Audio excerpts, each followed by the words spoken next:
ये तुम नहीं, तुम्हारा अहंकार बोल रहा है। बल से मेरा शीश मेरे धड़ से तो गिरा दोगे, किंतु राम राज्य का आधार, राजा राम का विचार, स्त्रियों का सम्मान और स्त्रियों के समान अधिकार की जलती ज्योत कैसे बुझाओगे तुम? शांति का उदाहरण तुम ही तो बनोगी। तुम्हारा शत विशित शरीर समझाएगा संसार की हर स्त्री को गरिमा और सीमा का पाठ। बल के मद में अपनी बुद्धि का स्वाहा मत करो राजन। इस अपराध के बाद साक्षात श्री राम के अपराधी बन जाओगे तुम। वो श्री राम जिन्होंने एक नारी के सम्मान के लिए लंका का अंत कर दिया था, लंकेश का अस्तित्व तक मिटा दिया था। उनके राज्य में एक स्त्री के प्रति अपराध करके बच नहीं पाओगे तुम। श्री राम प्रतिकार लेंगे तुमसे। बस तुच्छ नारी बहुत तर्क करती है। बस तुच्छ नारी बहुत तर्क करती हो तुम। सैनिकों, इसके शब्द मेरे कानों को बहुत पीड़ा दे रहे हैं। इसका सर काट दो इसी क्षण।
अपनी माता के जीवन के पंच पुष्प होते हैं, किंतु वही पुत्र अपने माता के शत्रुओं के लिए विषैले कांटे भी होते हैं। जिसने भी हमारी माता को क्षति पहुंचाने का दुस्साहस किया, वो हमारे दंड का भागीदार बनेगा।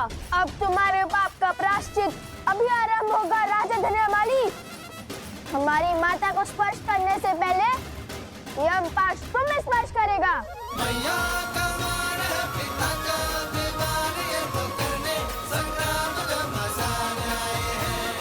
माथे पे तेज कांधे पे धनुष साजे भुजा, बलि है बलवान आए हैं। तुमने समय पर पहुंचकर अपनी माता के प्राण तो बचा लिए, किंतु वन में जिस अश्व को छोड़ आए हो उसे नहीं बचा पाओगे। मेरे दास यहाँ पहुंचते ही होंगे। मैं तुम्हें यहाँ उलझाऊंगा और वो राक्षस वहां उस अश्व का अंत करेंगे। राम राज्य का स्वप्न माटी में मिलाएंगे।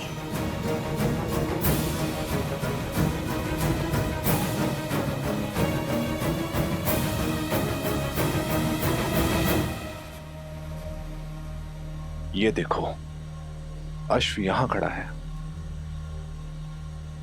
आसपास कोई भी नहीं है।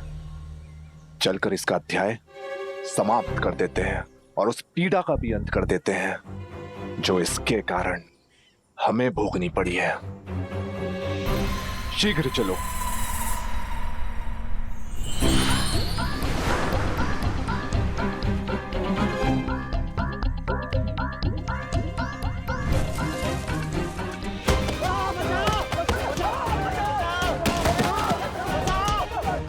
दुष्ट, क्या कर रहे हो?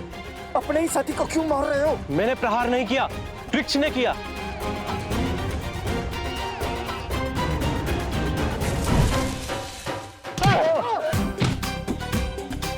नारियल से प्रहार? कौन होगा वहां?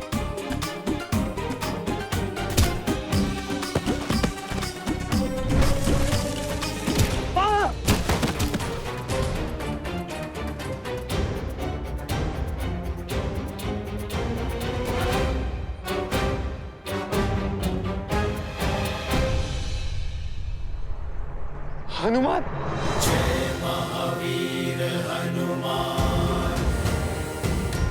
अरे डरने की क्या आवश्यकता है? हम सब तो सैनिक के वेश में है ना।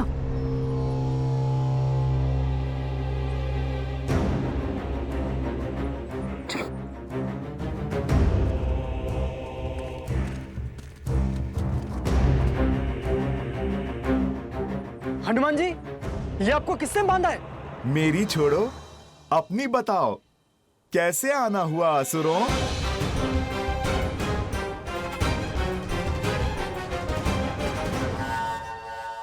बदले हुए वेश में भी पहचान लिया। मैं तो प्रभु का सच्चा भक्त हूँ जो कोसों दूर से कपट और कपटियों को पहचान लेता हूँ।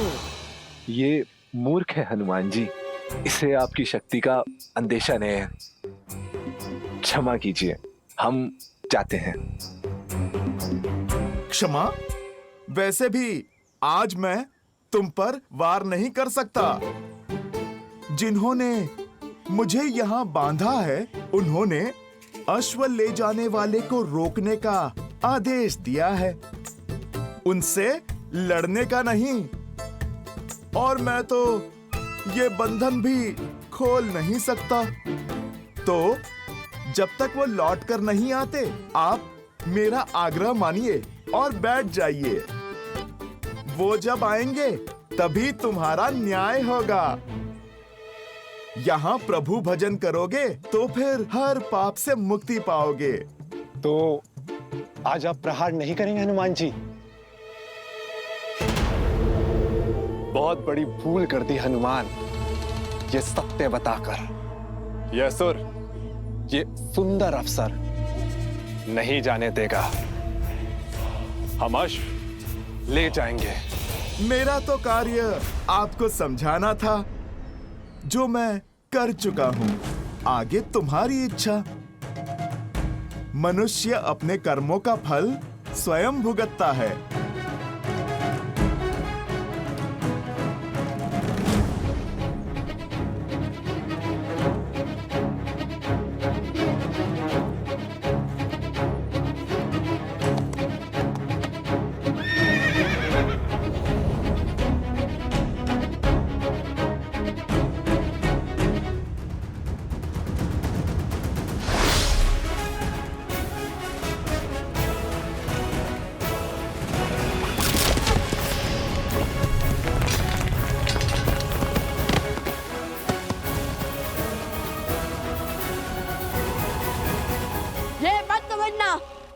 कि लक्ष्य चुका है, केवल एक धर्म आड़े आया है। ऐसा धर्म जो अपने हर शत्रु को एक अंतिम अवसर देने की बात करता है। अब या तो हमारी माता से क्षमा मांगो या फिर अपने प्राणों की आहुति दो।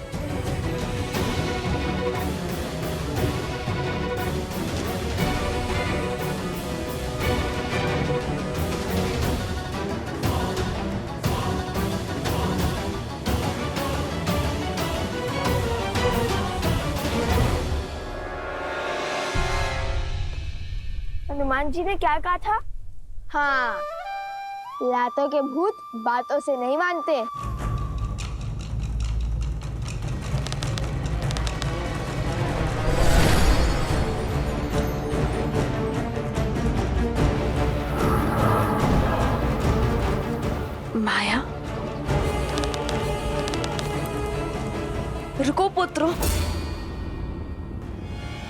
किसी की चाल है, कोई माया जाल है। इनके विवेक पर कोई असुरी माया छा गई है। देखो,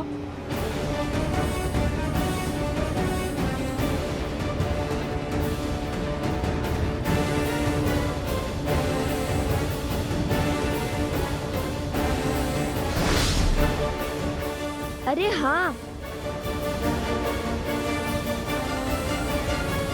जिनके विवेक पर माया हावी है वो निर्दोष है पुत्र, और निर्दोष को दंड नहीं दिया जाता, क्योंकि वो किसी के पति, किसी के पुत्र, किसी के भाई और किसी के पिता होते हैं। हमें इन्हें बचाना होगा, इस माया जाल को तोड़ना होगा। अपने गुरु भगवान वाल्मीकि को स्मरण करो पुत्रों, और इस माया जाल का कोई तोड़ निकालो।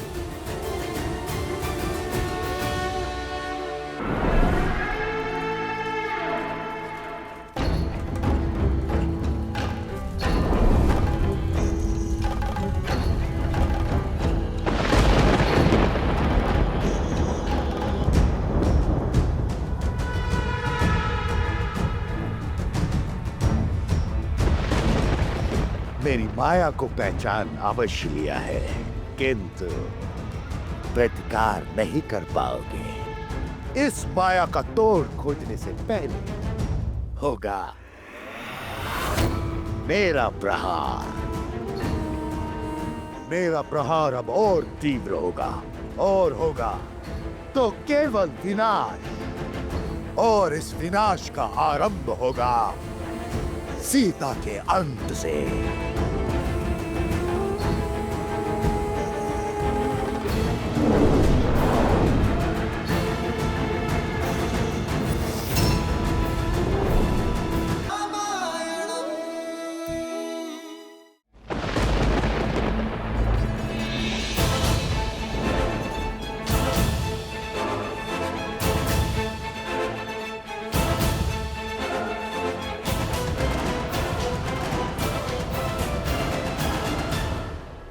आग का संदेह उचित था माता। ये सब किसी माया के वश में है। हे माता, रक्षा करें, ये सब क्या हो रहा है? आक्रमण!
खेल तो अच्छा रचा है सहस्त्रमुख ने।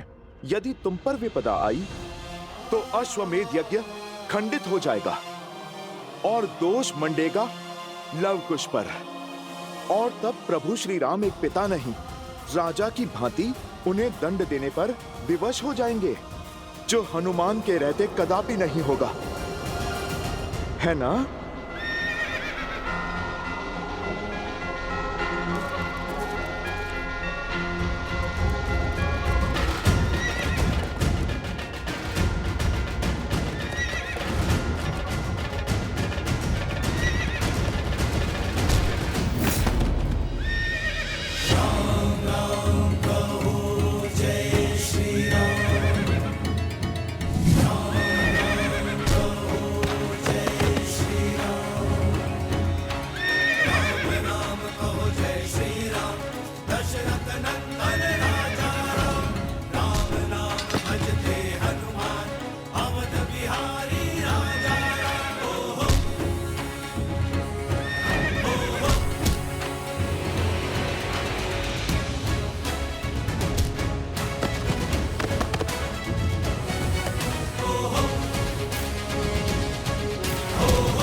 छल हुआ।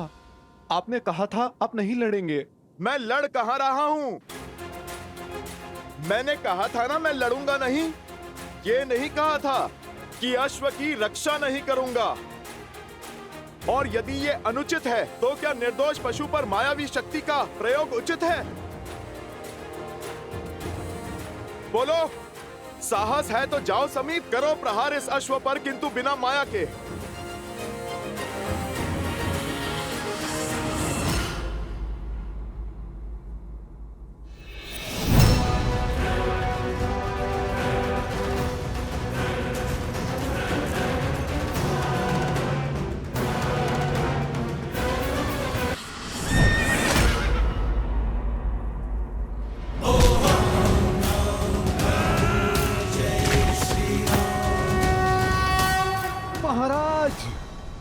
अति उत्तम, करो प्रहार, मार डालो इन्हें।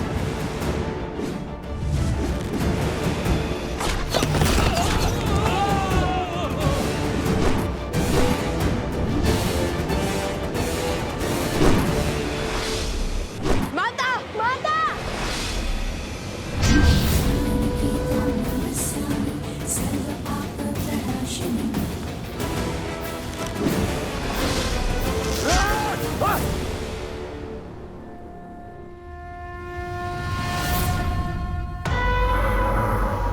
कुश, ये माया जाल ऐसे नहीं कटेगा।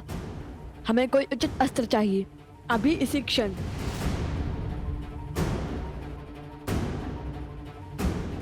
सूर्यास्त होने को है पुत्रों, काली शक्तियां और प्रबल हो उठेंगी।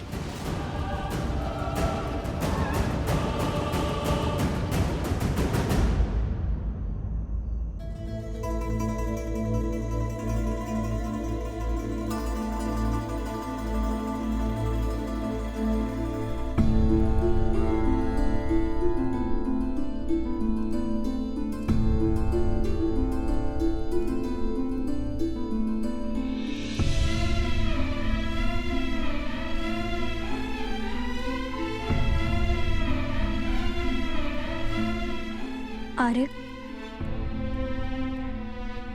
मांडवी, तुम कब आई? जब आप गहन सोच में थे। शांत हो जाइए आर्य। कैसे शांत रहूं मैं मांडवी?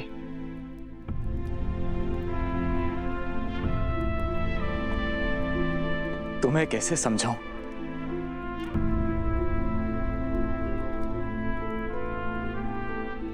समझाने की आवश्यकता नहीं है। आपकी भार्या आपकी मनोदशा नहीं समझेगी तो और कौन समझेगा?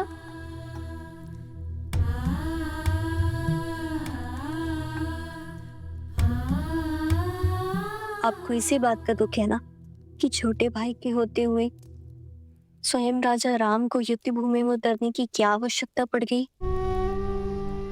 यही ना कि आपके बड़े भाई को आपके कौशल पर विश्वास नहीं। हाँ मांडवी, मुझे इसी विचार से दुख है कि उन्हें विश्वास नहीं कि मैं इस समस्या का समाधान खोज पाऊंगा।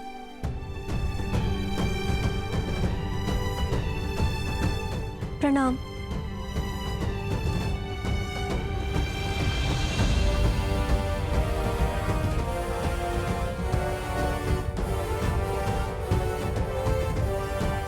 कहो मांडवी, क्या बात है? क्षमा महाराज, बात की गंभीरता का पूर्ण ज्ञान ना होने पर भी साहस कर आपसे विनती करने चली आई। मांडवी, मैं जानता हूं तुम यहाँ क्यों आई हो।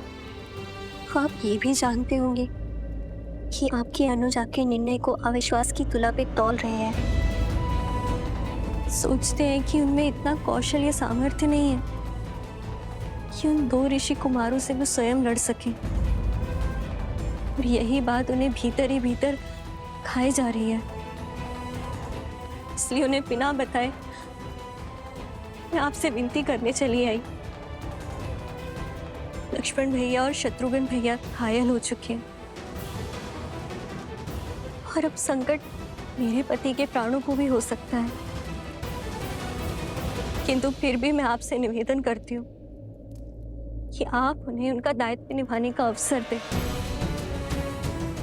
और नीति भी तो यही कहती है ना कि उनके होते हुए आप युद्ध भूमि में पग नहीं धर सकते। आपने स्वयं उन्हें गांधार और कंबोज का सिंहासन सौंपा है। इस नाते इस समस्या का समाधान खोजना उनका धर्म भी है और उनका कर्म भी है। मांडवी, तुम दोनों ने भोजन किया?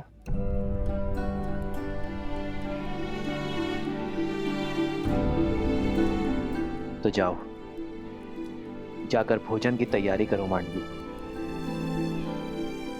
और शेष सब मुझ पे छोड़ दो। आज मैं भरत के साथ भोजन करूंगा, और विश्वास करो मांडवी, भरत के साथ कोई अन्याय नहीं होगा।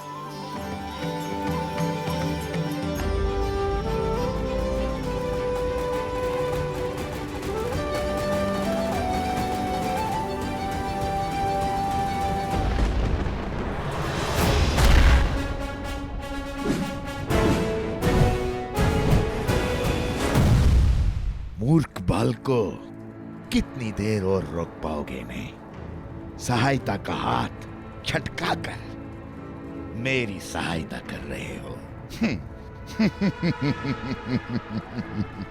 तुम तो प्राणों से जाओगे ही, और शीघ्र ही वो अश्व भी मेरे पास होगा।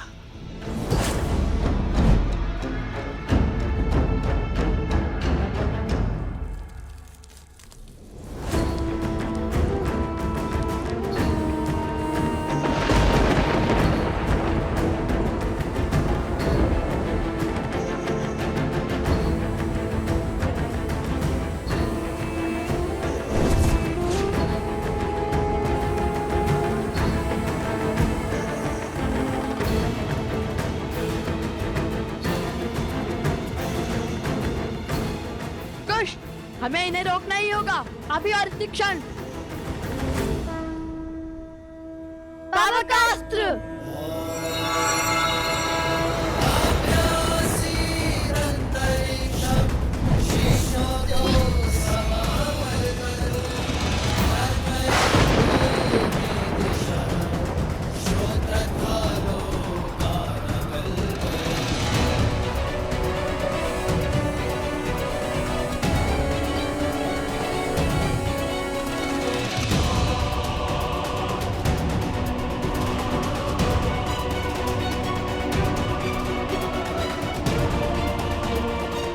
जय मां गौरी।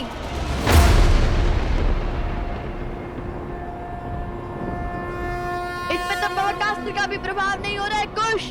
कम से कम रुक तो गए। किंतु अब क्या करें कुश?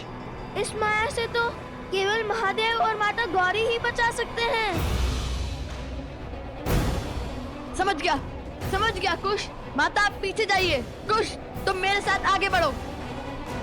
पीछे? हाँ माता, शीघ्र पीछे जाइए।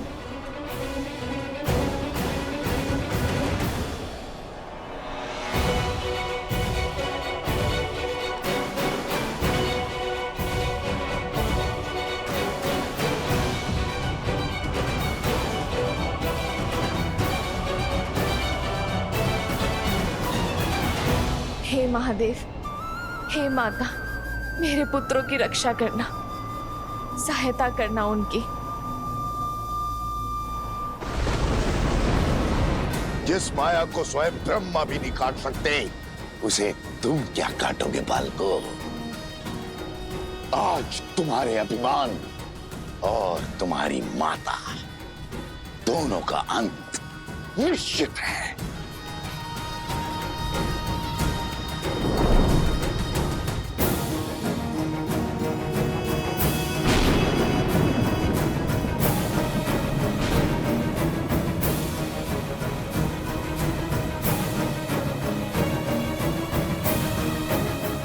वध कर डालो इन सबका। माया की केवल एक ही काट है, सत्य। श्री राम कथा के समय राम के समक्ष जब मारीच और सुबहू ने माया रची थी, तब सत्य ने ही माया को तोड़ा था। अब हम भी उसी प्रकार इस माया का अंत करेंगे।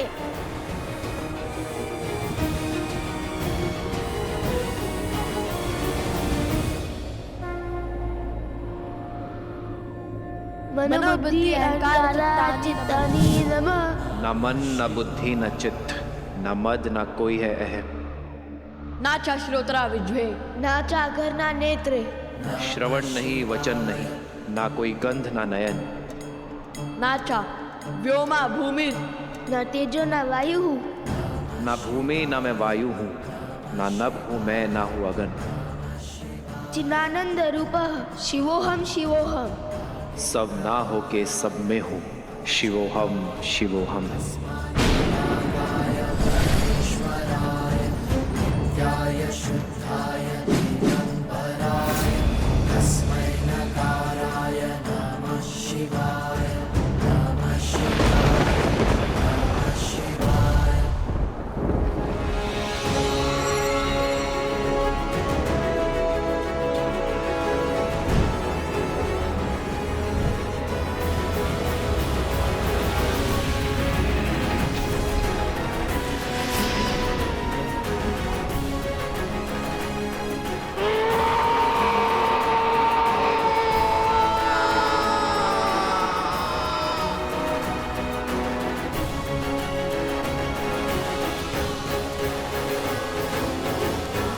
पुत्रों,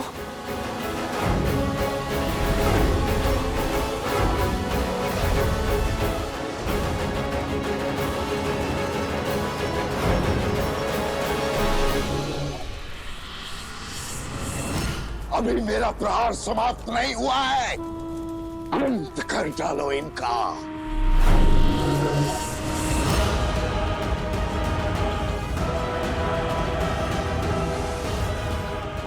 आक्रमण!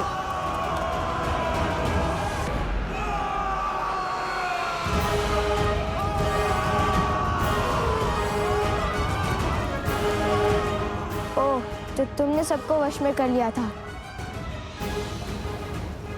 माता, ये तो दोषी है, इन्हें तो मारना ही होगा। नहीं पुत्र, मारने से स्वयं पर दोष चढ़ता है और वध करने से उनका उद्धार होता है। तो इन्हें मारो नहीं, इनका उद्धार करो। अग्निअस्त्र।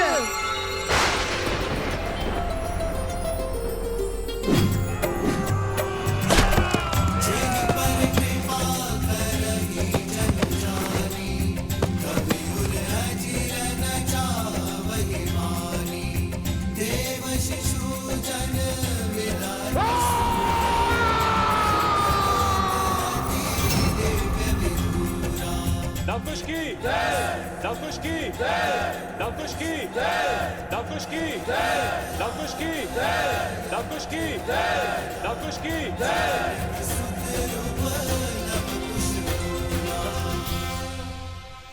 मुझे क्षमा करे देवी।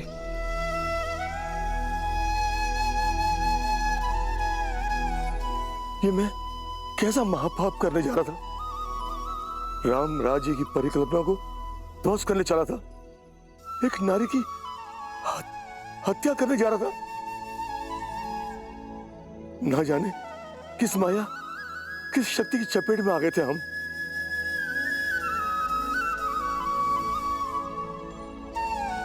नहीं महाराज, ये क्या कर रहे हैं आप? जो भी हुआ उसमें आपका कोई दोष नहीं था। हाँ, आप और आपके सैनिकों पर उन असुरों ने माया की थी, किंतु चिंतित ना हो, अब आप उस माया के पास से बच चुके हैं।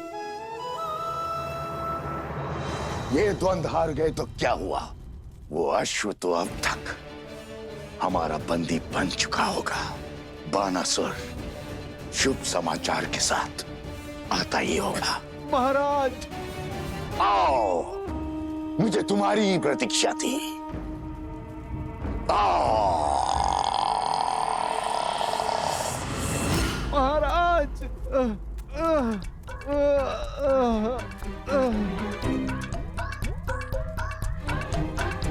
ये ये क्या दशा बनाई है? और आशु कहाँ है? वो हनुमान वहीं था महाराज।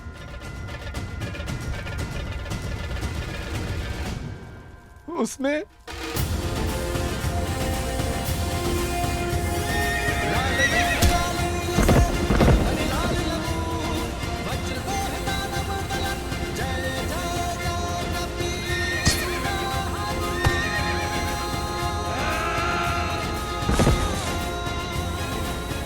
और बहुत जोर से मारा महाराज। हनुमान हनुमान हनुमान! हर बार ये वानर मेरी योजना पर ग्रहण कैसे लगा देता है? महाराज, आपकी माया शक्ति उसे देख क्यों नहीं पाई? क्योंकि वो स्वयं महादेव है, जो हर माया से परे है। किंतु मेरे अस्त्र अब तक समाप्त नहीं हुए हैं। देखता हूं कब तक मेरे मायावी अस्त्र से बचते हैं ये। शीघ्र ही इनका विमान टूटेगा और चकनाचूर होगा राम राज्य का स्वप्न।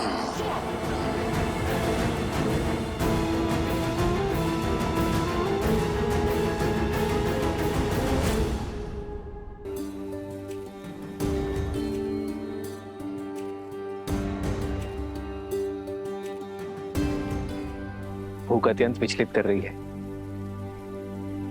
भोजन आरंभ करें अनुज।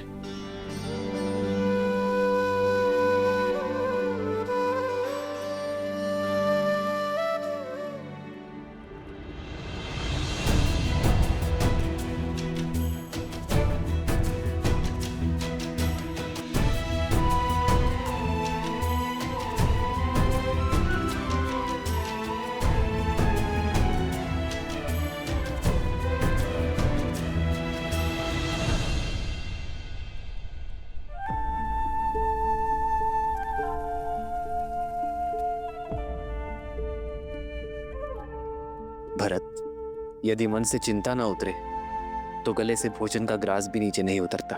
अपने मन को हल्का कर दो भरत, और जो सोच तुम्हें विचलित कर रही है वो मुझसे कहो। क्या कहूं भैया मैं? ये कहूं कि मैं कितना अभागा हूं। ये कहूं कि मुझे आपकी सेवा का वो अवसर कभी नहीं मिला जो सदैव लक्ष्मण को मिला। ये कहूं कि संकट में सदैव वो आपके साथ रहा, मैं नहीं।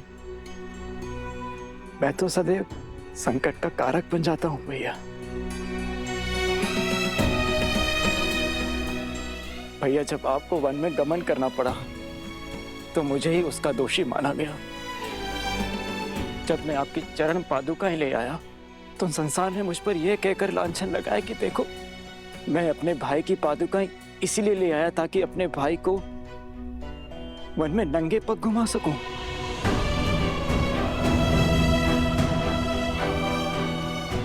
और मेरे कारण मेरी सीता भाभी मां को न जाने कितने माह तक उस दुष्ट रावण की बंदिनी बनकर रहना पड़ा। और अब जब अयोध्या पर संकट आन पड़ा है, वही आप मुझे इस योग्य भी नहीं समझते कि मैं उन दो ऋषि कुमारों के विरुद्ध खड़ा हो सकूं जिन्हें मृत्यु के घाट उतारने के लिए मेरा रोम रोम तड़प रहा है। अपने दोनों भाइयों के अचेत शरीर मेरे नेत्रों के सामने छाए रहते हैं भैया। ये पीड़ा मैं अब और नहीं सह सकता। मैंने लक्ष्मण को रोका, उसे समझाया कि उन दोनों बालकों से सौम्य रहे, किंतु उसने मेरी एक न सुनी। किंतु देखिए, लक्ष्मण कैसे मूर्छित हुआ पड़ा है भैया। मैं तो उनसे लड़ने भी नहीं जा सकता, क्योंकि मेरे भैया ही मुझे योग्य नहीं समझते। हुआ ना मैं अभागा।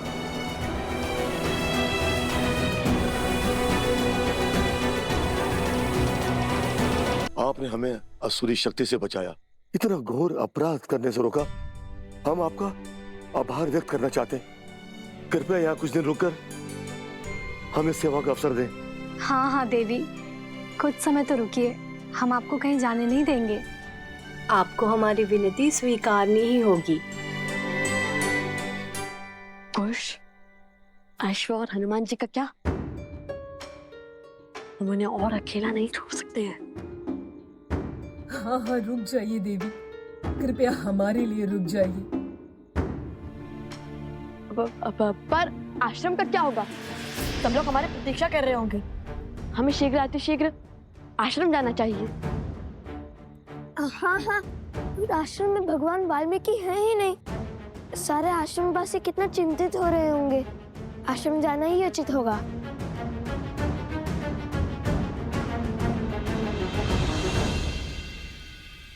कैसे सोच लिया तुमने भरत?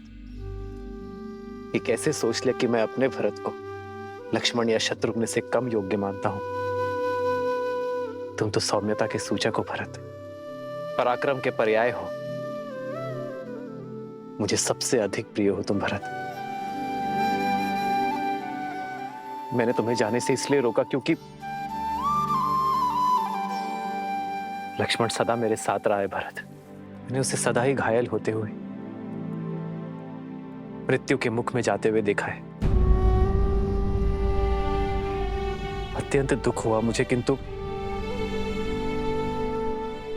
मैंने हर बार अपने आप को संभाला है भरत।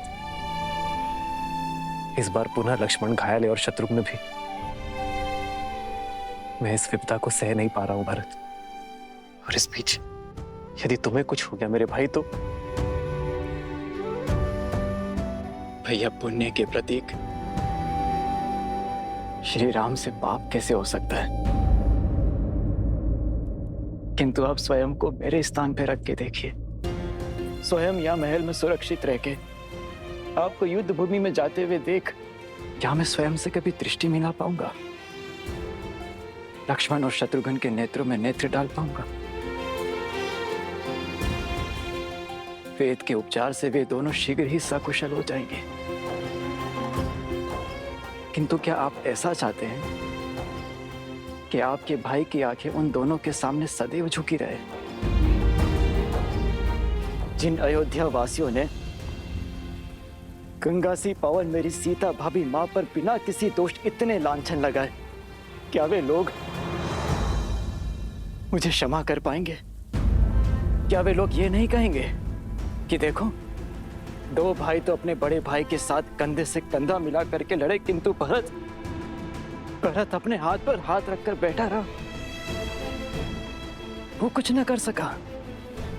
मेरे 14 वर्षों की तपस्या पर कालिक लग जाएगी भैया। और भरत संसार में फिर से वही भरत बन जाएगा जो अपने भाइयों की दुर्दशा देखना चाहता है। और तब क्या कहेंगे आप भैया? क्या मेरे मान पर आप ये वार सह पाएंगे?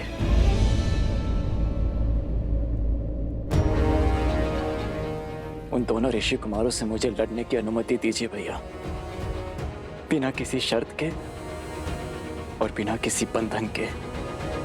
अपने भाइयों पर प्रहार करने का उन्हें दंड देने दीजिए मुझे।